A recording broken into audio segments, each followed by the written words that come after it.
Now that the Dark Knight has returned from his multiversal odyssey, he returns to a Gotham City changed. What'll happen next? Well, let's hop into the pages of Batman issue number 136 and find out what happens next, shall we? So then, as we join this brand new Chip Zdarsky arc, Mr. Terrific is running tests on Batman to see if he's ready to get back into the field following his trip to the multiverse. Obviously, everyone in Bruce's life, from leaguers to sidekicks to friends to family, are absolutely worried about him, as he wasn't exactly in the best state of mind following the defeat of Failsafe, who was only defeated, by the way. He still survived, he just kind of wandered off before Batman got sent into the multiverse. All these near brushes with death and total disaster are really starting to take their toll on an older Batman like never before, and at the center of it all, there's still the Batman of Zur-En-Augh, Bruce's backup personality, that he created for the express purpose of protecting his mind should it ever come under attack. The only problem is, after uncaging the Batman of Zur-En-Augh during the Failsafe fight, he kinda just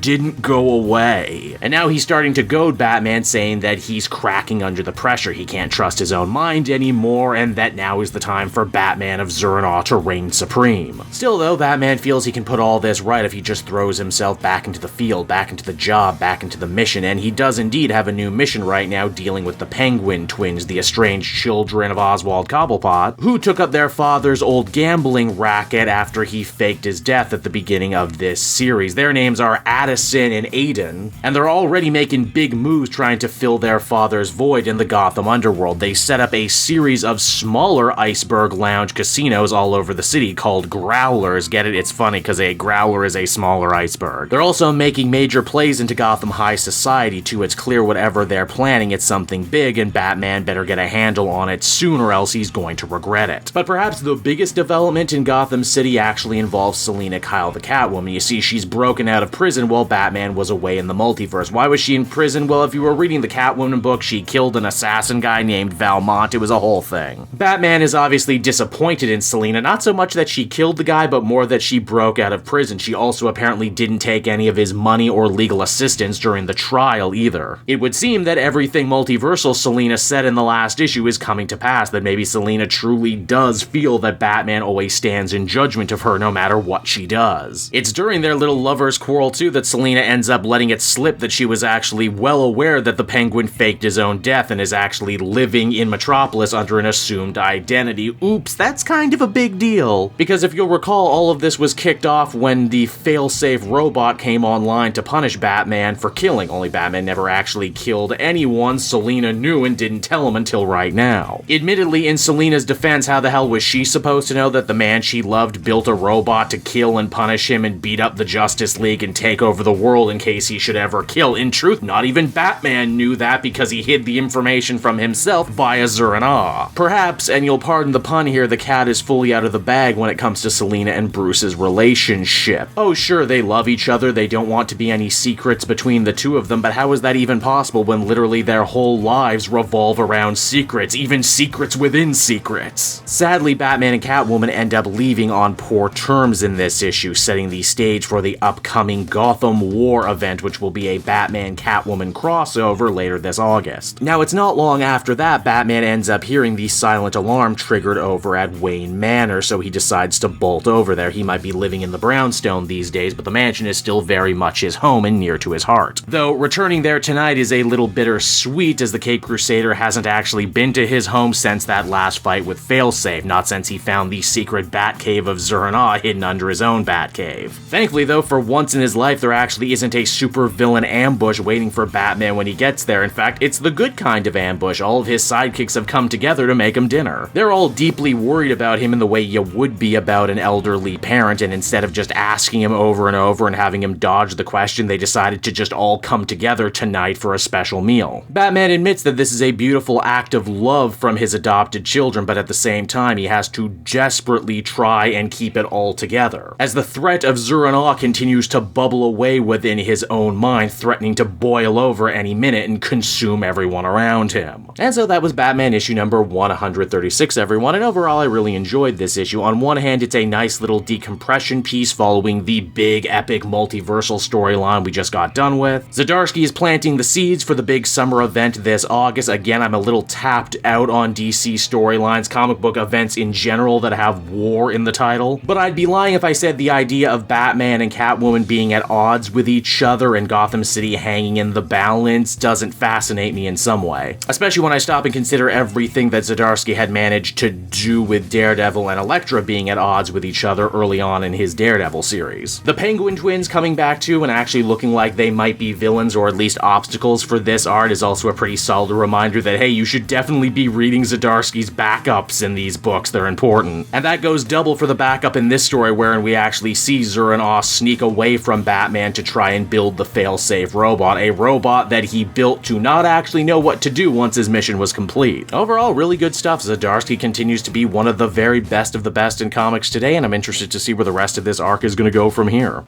Hey there everyone, it's your pal Cape Joel again, and if you're seeing my face right now, that means you watched to the end of the video, and I'll always be grateful for that. Retention helps in this crazy YouTube game, and so does becoming a patron. If you head on down to the description, you can find a link to my Patreon page. Recently just redid all the tiers, a lot of cool stuff offering up there, exclusive commentaries, exclusive polls, behind the scenes concept art for Capes and Quest, that's the brand new D&D show I've started soon. Never been a better time to become a patron. You can become a patron for as little as $1 a month and help the channel grow and, help me continue to deliver content like what you just saw. So I want to thank you all, and I will see you again next time. Bye-bye.